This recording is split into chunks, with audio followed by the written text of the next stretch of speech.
तो मित्रों, आप सभी का हिस्ट्री हिंदी पॉइंट चैनल पर हार्दिक स्वागत है। देखिए, हम लोग व्यंजन के भेद आज जानेंगे। तो व्यंजन के भेद की अगर हम बात करें तो देखिए, सबसे पहले हम उच्चारण स्थान के आधार पर देखते हैं व्यंजन के भेद। उच्चारण स्थान के आधार पर अगर हम व्यंजन के भेद देखें तो सबसे पहला देखिए कंठ। तो कंठ उच्चारण स्थान से क, ख, ग, घ, अंग और ह, इनका उच्चारण स्थान कंठ है। दूसरा देखिए ताल। अगर इसके उच्चारण स्थान से देखें तो च, छ, ज, झ, य और तालब से, इनके उच्चारण स्थान तालु है। फिर मूर्धा की अगर हम बात करें तो ट, ठ, ड, ढ, हाड़ा, र और मूर्धन स। दंत उच्चारण स्थान से देखें तो त, थ, द, ध, न, ल और दंत स। फिर बात करते हैं ओष्ठ। ओष्ठ अर्थात होंठ। तो प, फ, ब, भ और म। नासिका उच्चारण स्थान अंगा, इया, अड़ा, न और म का है। इनके उच्चारण स्थान दो हैं। किनके? इनके अंगा, इया, अड़ा, न और म के। दंत ओष्ठ। दंत ओष्ठ का अर्थात दंत और ओष्ठ दोनों, तो वो है वकारस्य दंतोष्ठ। तो वह जो है दंत और ओष्ठ, तो दंतोष्ठ व्यंजन है। ये हमारा उच्चारण स्थान के आधार पर था। उच्चारण स्थान के बाद जो है हमारा विभाजन, जो भेद जो है, वर्गीकरण जो है व्यंजनों का, वो श्वास की मात्रा या प्राणत्व के आधार पर है। श्वास की मात्रा या प्राणत्व के आधार पर। तो देखिए, श्वास की मात्रा या प्राणत्व के आधार पर व्यंजनों का जो भेद है दो, पहला अल्प प्राण और दूसरा महाप्राण। तो अल्प प्राण किसे कहते हैं? तो देखिए, अल्प प्राण क्या है?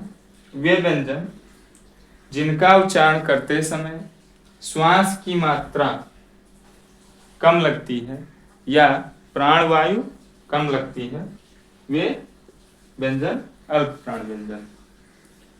और महाप्राण व्यंजन, तो महाप्राण व्यंजन या महाप्राण क्या है? तो वे व्यंजन जिनका उच्चारण करते समय श्वास की मात्रा ज्यादा लगे या प्राणवायु ज्यादा लगे, या ये कह सकते हैं कि प्राणवायु अल्प प्राण की तुलना में दोगुना लगे, तो वह महाप्राण है। अब देखिए, अल्प प्राण में कौन कौन सा आते हैं? तो ये वर्ग का नाम है 1, 3, 5 वर्ग और यह रहा ल वर्ग। और महाप्राण में दूसरे चौथे वर्ग और श ह। वर्ग का यहाँ तात्पर्य ये है हमारा क, ख, ग, घ, अंग।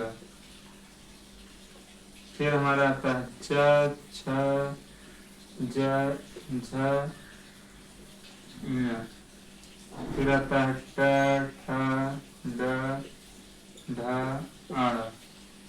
फिर आता है त, थ, द, ध, न।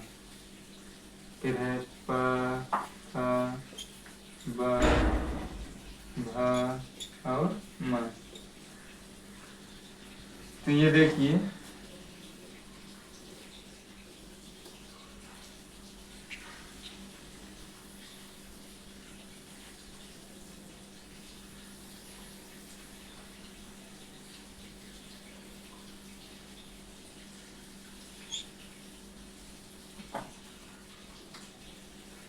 अब देखिए, तो ये पहला है, पहला वर्ग है। ये दूसरा है, और ये तीसरा है, ये चौथा है और ये पांचवा। तो अल्प प्राण में कौन कौन से आएंगे? पहला, तीसरा, पांचवा। तो पहला का अर्थ क च ट त प, ये आ जाएगा। तीसरा मतलब ग ज ड द ब आ जाएगा। और पांचवा मतलब अंगा य अण न म। ये 3 वर्ग तो आएंगे ही आएंगे, प्लस ये 4 आएंगे, तो य र ल व। तो इनकी संख्या कितनी हो जाएगी? 5 इधर, फिर 5 तीसरे में, 5 5, तो 15। तो 15 प्लस ये चारों, तो टोटल कितने हैं अल्पप्राण? अल्पप्राण व्यंजनों की संख्या 19 है। फिर आ जाता है हमारा महाप्राण। तो महाप्राण में दूसरा, चौथा आता है और श श स ह। दूसरा का तात्पर्य यहाँ ख छ ठ थ थ आएगा, और चौथा घ झ ढ ध भ आएगा। तो ये 5 5 10 हो गए। तो इनकी संख्या हो गई 10 और ये 4 14। तो 10 4 14, 14 है जो व्यंजन हमारे महाप्राण। एक द्विगुण वाला जो व्यंजन था हमारा, 2 द्विगुण व्यंजन है जो अड़ा और ढ। तो अड़ा जो है अल्प प्राण और ढ जो है ये महाप्राण। ये इसको ध्यान में रखिएगा। फिर आगे देखिए, अब आ जाते हैं स्वर तंत्रियों में कंपन या घोषत्व के आधार पर। तो इसके आधार पर भी व्यंजनों के 2 भेद हैं, सघोष या घोष, दूसरा अघोष। तो सघोष किन्हें कहते हैं? तो देखिए, सघोष उन्हें कहते हैं जिनका उच्चारण करते समय स्वर तंत्रियों में कंपन होता है, वे सघोष कहलाते हैं। वे व्यंजन जिनका उच्चारण करते समय स्वर तंत्रियों में कंपन होता है, वे सघोष कहलाते हैं। इसमें आपके तीसरा, चौथा, पांचवें वर्ग आएगा और यह रहला व और हा भी आ जाता है। तो तीसरा, चौथा, पांचवा मतलब ये तीसरा, ये चौथा, ये पांचवा, ये तीनों हमारे आएंगे सघोष में। तो 15 ये हो गए, और या रा ला व और हा, तो 3 2 5, 5 ये हो गए। तो इनकी संख्या कितनी हो गई? 20। ठीक। अब अघोष पे आ जाते हैं। अघोष क्या होते हैं? तो अघोष उन्हें कहते हैं जिनका उच्चारण करते समय स्वर तंत्रियों में कंपन नहीं होता, वे अघोष कहलाते हैं। इसमें हमारा पहला और दूसरा वर्ग आएगा और स श श तीनों स आ जाएगा। तो पहला दूसरा वर्ग मतलब कि क च ट त प आएगा, ख छ ठ थ थ आएगा। तो ये पहला दूसरा वर्ग हो गया, मतलब 10 में और 3 में 13, 10 ये और ये 3, कितना हो जाएगा? 13 13 है ना। तो 20 और 13 इधर भी जोड़ेंगे तो हमारा 20 और 13 तो 33 हो जा रहा है। ठीक। और हमारा जो इधर भी था तो 19 था और 14 था, ये भी 33 हो जाएगा।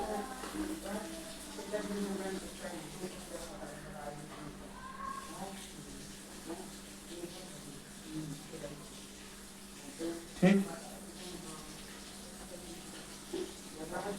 ये हमारा श्वास की मात्रा या प्राणत्व के आधार पर व्यंजन के भेद हो गया, और उच्चारण स्थान के आधार पर व्यंजन के भेद हमने देख लिया, और स्वर तंत्रियों में कंपन या घोषत्व के आधार पर व्यंजन के भेद देख लिया।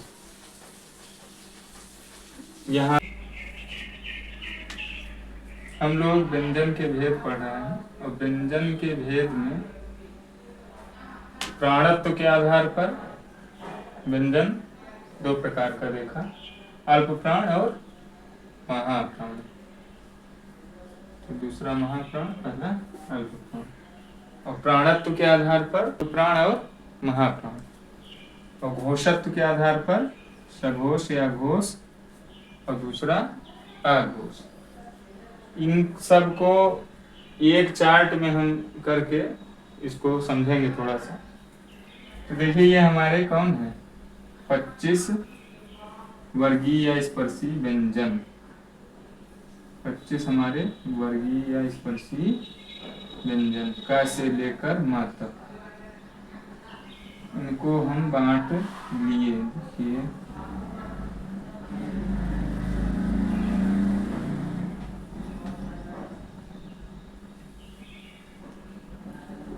पहला वर्गीय, दूसरा वर्गीय, तीसरा वर्गीय, चौथा वर्गीय, पांचवा वर्गीय। अब देखिए अल्प प्राण पहला वर्ग, तीसरा वर्ग और पांचवा वर्ग होता है। तो पहला वर्ग, तीसरा वर्ग और पांचवा वर्ग। तो पहले वर्ग में हमारा क है, च है, ट है, त है, प है। फिर तीसरे वर्ग में हमारा है ग है, फिर देखिए ज है, फिर हमारा ड है, द है और ब है। फिर पांचवा वर्ग हमारा, पांचवें वर्ग में अंगा है, ञ है, आड़ा है, न है और म है। तो ये पहला, तीसरा, पांचवा। तो वर्ग का पहला, तीसरा, पांचवा अल्प प्राण होता है और ये चारों होते हैं य र ल व। तो ये 15 और ये य र ल व 4, 19 हो गए। ठीक, अब आगे हम महाप्राण की बात करते हैं। तो महाप्राण देखिए वर्ग का दूसरा और चौथा होता है। तो कौन सा, वर्ग का दूसरा और चौथा, दूसरा ये, चौथा ये। तो दूसरा में देखिए क्या क्या आ रहा है, ख है, छ है, ठ है, थ है और थ है। और चौथे में हमारा है भ है, झ है, ढ है, ध है और भ। तो दूसरा और चौथा, तो दूसरा और चौथा महाप्राण होता है। तो इनकी संख्या 10 हो गई। और हमारे ये स, श और ह, 3 स और ह, अर्थात ऊष्म व्यंजन। घोषत्व के आधार पर 2 भाग हैं। तो देखिए सघोष या घोष, इसमें हमारा वर्ग का तीसरा, चौथा, पांचवा आएगा। तो देखिए तीसरा, चौथा, पांचवा सघोष में, और अघोष में पहला, दूसरा। ये थोड़ा सिंपल हो जाएगा। तो अघोष में कौन कौन सा, वर्ग का पहला और दूसरा। तो पहला हमारा है क, प, यही है। तो दूसरा हमारा ख, छ, ठ, ख, अघोष है। और ये 3 स, ये 3 घोष में। तो सघोष में तीसरा, चौथा, पांचवा, वर्ग तो तीसरा, चौथा, पांचवा हमारा सघोष। और य र ल व इसके साथ साथ का भी सघोष आता, सघोष में आता है। तो देखिए अंतर बस इतना है, अल्प प्राण में हमारा पहला, तीसरा, पांचवा, और महाप्राण में दूसरा, चौथा। ये जो ह था महाप्राण था, बस इतना अंतर है। य र ल व इधर भी है, इधर भी है, मतलब अल्प प्राण में भी है, सघोष में भी है। और महाप्राण में श है और यहाँ भी अघोष में भी तीनों से। बस ह जो था, जो ह महाप्राण में था, वही है हमारा सघोष में चला जाता है। बाकी इनमें ज्यादा डिफरेंस नहीं। तो अल्प प्राण में हमारा य र ल व, और सघोष में य र ल व के साथ ह भी शामिल हो जाएगा। महाप्राण में स ह और अघोष में श तीनों स रहेगा। और अघोष पहला, दूसरा होता है, सघोष तीसरा, चौथा, पांचवा होता है, अल्प प्राण पहला, तीसरा, पांचवा होता है, महाप्राण दूसरा और चौथा होता है। ये हमने एक चार्ट के माध्यम से सभी अल्प प्राणों को एक जगह और सभी महाप्राणों की एक जगह, और घोष या सघोष की एक जगह, और अघोष को देखते हैं। आप द्विगुण व्यंजन में बताए ही थे कि अगर उसको इसमें देखेंगे तो जो ओढ़ा है ये हमारा अल्प प्राण है और जो ओढ़ा है ये इसको महाप्राण कहेंगे। तो ये हमारा व्यंजन के भेद था जो कि हमने देखा। उच्चारण स्थान के आधार पर व्यंजन के भेद देखा, प्राणत्व के आधार पर व्यंजन के भेद देखा, घोषत्व के आधार पर व्यंजन के भेद देखा।